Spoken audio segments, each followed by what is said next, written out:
It began, as I'm sure these things often do, with the mundane. A coffee mug left on the kitchen counter when I could have sworn I put it in the dishwasher.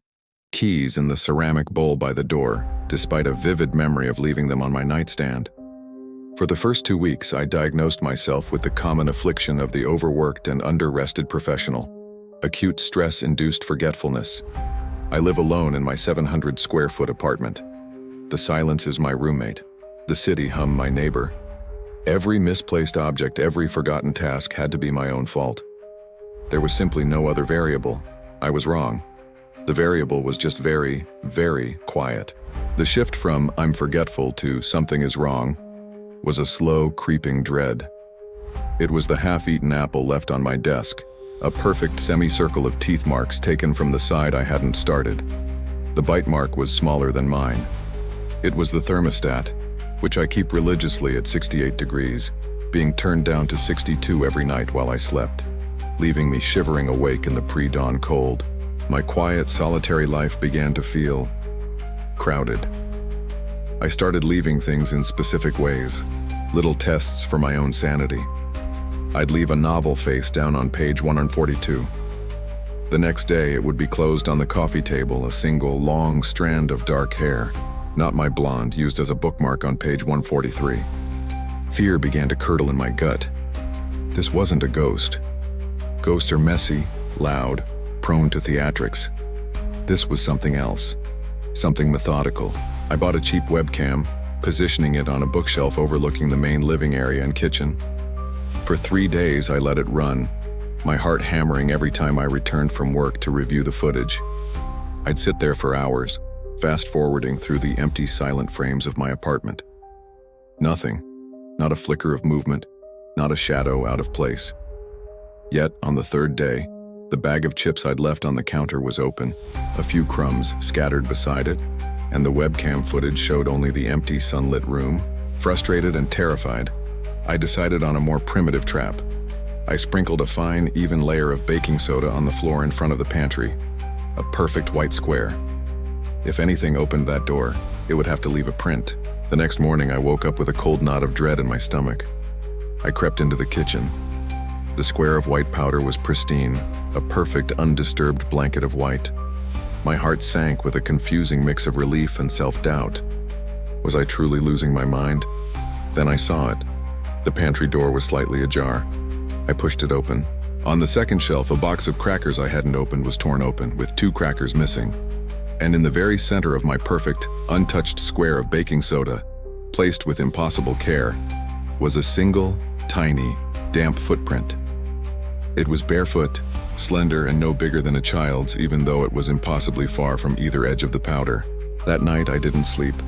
I sat on my bed staring into the darkness of my apartment, listening. The silence was no longer empty. It was full. It was the held breath of a spectator. The intrusions became more personal, more violating. I have a single framed photograph on my nightstand. It's of my mother, taken a year before she passed away. One morning I woke up and it was turned face down. When I picked it up, my blood ran cold. The back of the frame, usually just smooth cardboard, had a word scratched into it with a fingernail. Pretty. I stopped having friends over. How could I explain that I had to check every room before they arrived, that I felt a hostile, possessive jealousy emanating from the very walls? My friends saw the wildness in my eyes, the weight I was losing. They suggested therapy, medication. I just nodded, feeling more isolated than ever. The webcam became my obsession. I bought a better one with night vision and audio recording. I caught nothing on video, but the audio was a new layer of hell. Late at night, as the recorder captured the sound of my own fitful breathing, there was something else. A faint, wet whispering sound right next to the microphone. It was too soft to be words like the rustle of damp leaves or the sound of someone trying to speak through a throat full of water. It was intimate, and it was constant. Last night was the breaking point. I was lying in bed rigid with fear, having been awake for what must have been 48 hours straight. I couldn't do it anymore. The feeling of being watched, the tiny alterations to my life, the constant, silent judgment. "What do you want?" I screamed into the darkness, the words tearing from my raw throat. "Just show yourself. What do you want from me?" The silence that answered was heavier than any sound. It pressed in on me, suffocating and absolute. I lay there for an hour, then another, my own panicked sobs the only noise. Eventually, sheer, bone-deep exhaustion pulled me under. I fell into a heavy, dreamless sleep. I woke up this morning to the pale gray light of dawn filtering through my window. For a moment, there was peace. The apartment felt normal, quiet, empty. Maybe my outburst had scared it away. Maybe it was all in my head after all. I took a deep, shuddering breath, the first truly relaxed breath I'd taken in months. And then I felt it, a single cold drop of moisture on my cheek.